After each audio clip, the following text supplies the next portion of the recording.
porque agora o pastor Ney Viana vai te ensinar a ser expulsador de demônios. E aí, pastor, como é que é? Primeiro, você tem que ser crente. Primeiro de tudo, não é? Nós precisamos ser crente. Há quem diga, né? Vai falar, não, mas é pelo nome de Jesus, a gente pode, né? Qualquer pessoa pode. Não é bem assim. Você precisa ter uma vida com Deus. E quando as pessoas colocam essas nomenclaturas, mas entendam uma coisa, isso daí é o marketing que os debates colocam para que as pessoas entendam o que vai ser falado. Não é isso, pastor? É isso aí. Entendeu? Mas nós compreendemos que através o de seu nós... foi um marketing que eu usei. Pastor exorcista. Isso. Mas o outro é chamado de caçador de demônio mesmo. Ele é mesmo, né? Ele tomou caçador posse, de demônio, né? Ele tomou posse. Estranho demais, mas vamos lá, né? Continua, pastor, vamos lá. Então o que acontece? Quando você tem intimidade com Deus, é automático, irmãos. Você não se torna uma pessoa que faz a libertação porque você decidiu fazer. É natural. E quanto mais você jejuar, você orar, você ter conhecimento bíblico, quanto mais a sua fé tiver com níveis superiores, é natural que comece a acontecer aonde você estiver. Por exemplo, já aconteceu de eu pegar um ônibus e pessoa manifestar do meu lado, dentro de metrô, pessoas assim na outra plataforma começaram a me xingar e eu ver que a pessoa está manifestada. Já aconteceu de pessoas ir no portão da minha casa e ficar, pastorzinho, pastor. E eu chegar e atender e era um demônio amarrado no portão da minha casa às 4 horas da manhã. E o demônio ainda falar, me manda logo embora que eu preciso ir embora. Falou desse jeito pra mim. É verdade. Como é que é? O demônio falou? Falou, me manda embora. Porque eu preciso ir embora. Eu preciso ir embora. O demônio não estava suportando a pessoa. Não. A pessoa... Ele estava, é verdade, ele estava amarrado, com a mão para trás, ele estava sofrendo. O que eu entendi ali? Depois, quando a gente fez a libertação, aquela pessoa, ela estava tentando suicidar, ela estava com uma faca. E a partir desse momento, ela não lembrou mais nada. O que nós entendemos ali? Que o anjo do Senhor ali pegou aquela pessoa e não permitiu que o demônio tirasse a vida dela. Entendi. Por isso, ele estava rendido já. Então, existe um mistério muito grande entre libertação. Quem que faz a libertação? É o anjo ou somos nós? Somos nós. Foi dado para nós essa autoridade. Mas os anjos guerreiam junto conosco, mas mediante a nós. Por quê? Por causa do corpo físico. Então, a Bíblia diz que os anjos são ministradores. São ministradores, mas existe uma guerra física, entendeu? Então é aquilo que está sobre mim e aquilo que está sobre aquela pessoa. Então quer dizer, é a conexão entre o espiritual e o mundo físico. É a matéria. Então nós somos uma matéria que está militando uma contra a outra. E o que acontece? E a libertação, ela é natural. Quando você começa a buscar, quando você começa a jejuar, quando você começa a ter intimidade com Deus, começa a aparecer perto de você, pessoas começam a te ligar. Isso daí por quê? Porque existe um propósito espiritual. Deus, ele olha para as pessoas que estão capacitadas e começa a direcionar as pessoas que ele precisa libertar. Pessoas que já estão tendo uma entrega no particular, no íntimo ali, e Deus proporciona encontros. Então, enquanto mais intimidade você tiver, mais encontros com libertação vai ter. Por isso que eu não classifico como uma pessoa, ela fez um curso, ela já é um libertador. Não, não é. Ela precisa ter uma vida com Deus, ela já vai ser. Isso daí é para todo crente. Não é somente para o pastor, para o evangelista, não tem nada a ver. As pessoas falam, mas é o seu chamado. Não, não é o meu chamado é ser crente. E quando você é cristão, quando você é crente, quando você cumpre aquilo que é a vontade de Deus, é inevitável acontecer o confronto espiritual onde você estiver. Mas qual é a sua orientação para quem quer ser um expulsador de demônios, pastor? Então, a minha orientação é essa, se consagre. Tem um Flávio Comece aqui, jejuando. Tem um Flávio aqui que ele está comentando bastante. Comenta bastante. Não tem um Flávio aí, Léo, que está comentando bastante. Eu acho que ele quer ser um expulsador de demônios. Porque ele só fica na letra, na filosofia ali. Ele só fica na letra e tal, então ele discorda muito das questões espirituais. Porque talvez não tenha experiência com o mundo espiritual. Qual seria a sua orientação para o Flávio se tornar um expulsador de demônios e sair um pouquinho da racionalidade, e entrar mais na sobrenaturalidade? Exatamente. Os mistérios de Deus, a gente se encontra na profundidade. Enquanto mais a gente desce, mais o oleiro fala conosco. Tem muitas pessoas que elas estão usando a Bíblia para invalidar a própria Bíblia. Mas quando você tem intimidade com Deus, quando você tem uma sensibilidade a ouvir a voz de Deus, você começa a enxergar as coisas diferentes. Então, todas as pessoas que estão dispostas a trabalhar com libertação de pessoas, você pode ter certeza, essa pessoa ela tem um nível de intimidade com Deus. Mas esse nível de intimidade com Deus não é exclusividade dessa pessoa. É apenas uma pessoa que está levando a sério aquilo que está escrito na Bíblia. E todas as vezes que eu olho para a igreja de Atos, aí muitos teólogos me confrontam e falam, mas a igreja de Atos, pastor, só teve uma. Exatamente. Somente essa tem que ser referência. A outra foi criada. A de Atos é a nossa referência. E quando nós vemos aqueles milagres acontecendo, e eu olho para o livro de Atos, eu quero me encontrar lá dentro, porque é o mesmo evangelho. Eu tenho que abrir o livro de Atos e na hora que eu começar a ler ali, que obras que eu tenho feito? Quais são os atos que eu tenho praticado? E se Deus me entregasse uma caneta hoje para todos os cristãos e falasse assim, olha, eu quero continuar escrevendo o livro de Atos, qual seria a escrita que estaria cada cristão? Talvez seria Lamentações de Atos, não é verdade? É isso aí. Talvez seria, mas não deveria. A igreja de Atos, ela continuou, ela está aqui até os dias de hoje. Por quê? Porque os sinais ainda existem. O Deus é o mesmo. Então por que fazia lá e não faz agora? Por que uns pastores são mais usados, outros não? Por quê? Porque uns buscam mais do que os outros. Por que tem um povo mais frio do que o outro? Porque aquele povo que está mais aquecido pelo Espírito Santo, ele faz algo que o outro não faz.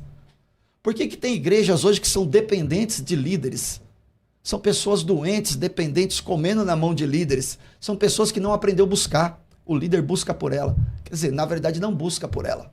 Mas ela acha que o líder busca. E fica consultando o líder. O que deve fazer. Então, um libertador, ele precisa ter primeira coisa. Quando eu falo libertador, irmãos, é exatamente essa questão.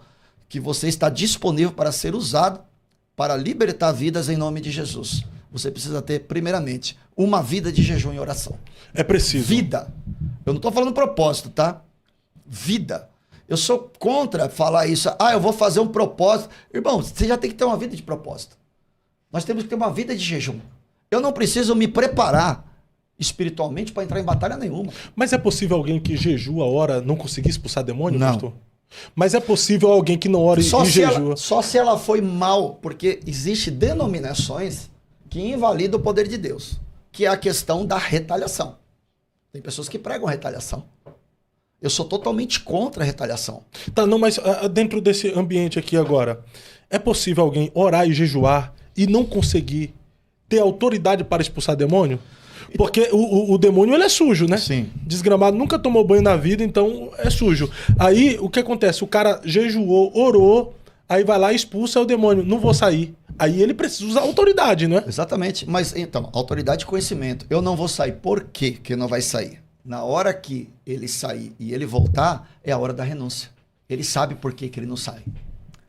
Porque se aquela pessoa buscou, se aquela pessoa fez alguma consagração, ou fez algum pacto, ou algum voto, o demônio só vai sair depois da renúncia. E em seguida da renúncia, ela precisa fazer o quê? Uma aliança com Cristo. Essa é a única libertação que você precisa fechar um elo todinho.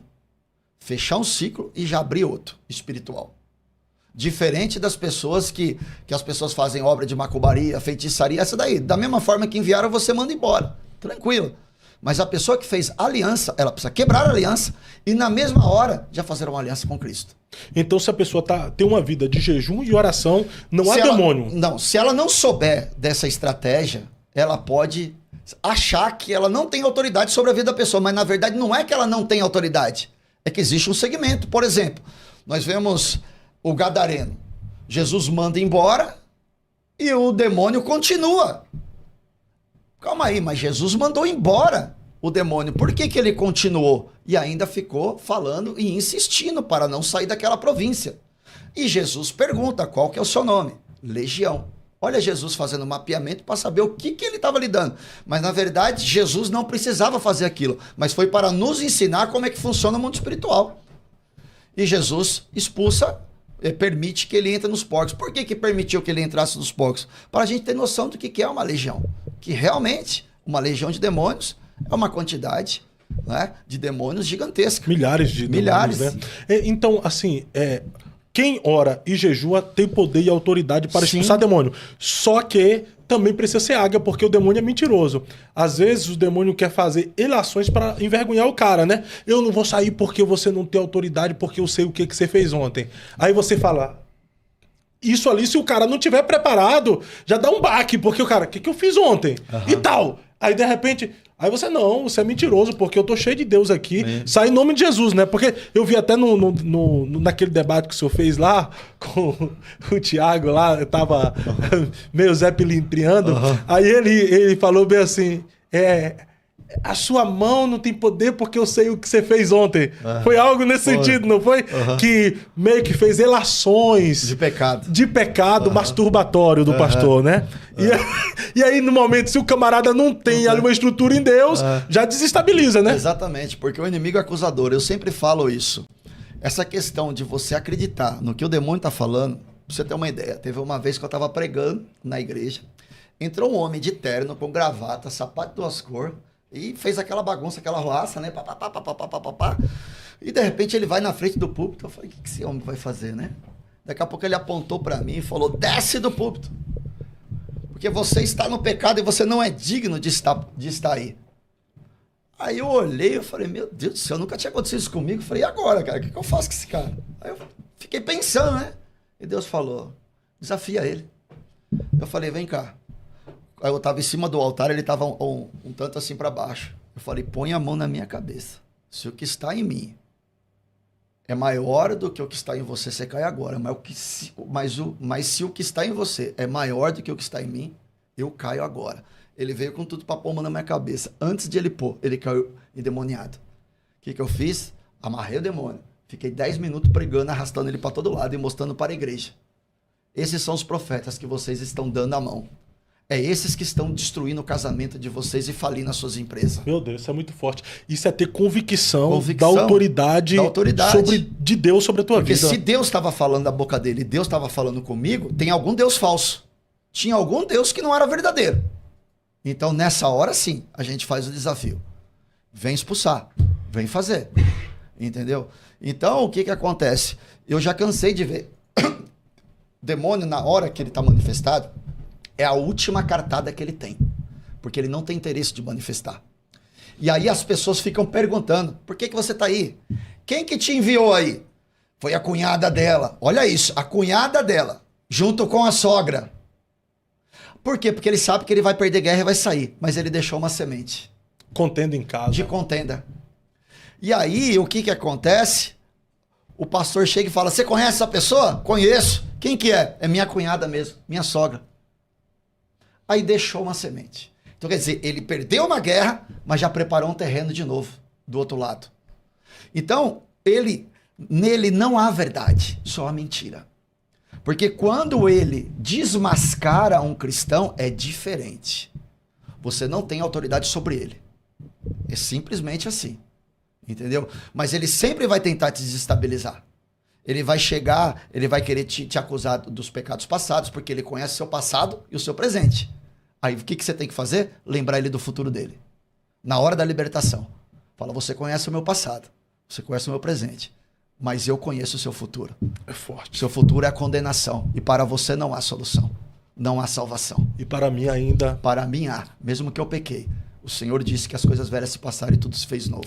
Glória a Deus. Então, para ser um expulsador de demônio, tem que ter uma vida de jejum e oração. Primeira coisa. Jejum e oração. Básico isso. Depois é também ter convicção da autoridade de Deus na sua vida. Convicção. E depois não se deixar levar pelas mentiras e artimanhas. Exatamente. E sagacidade do inimigo. Porque ele vai tentar te minar o tempo todo. Vai Sim. tentar te minar. Porque quando ele te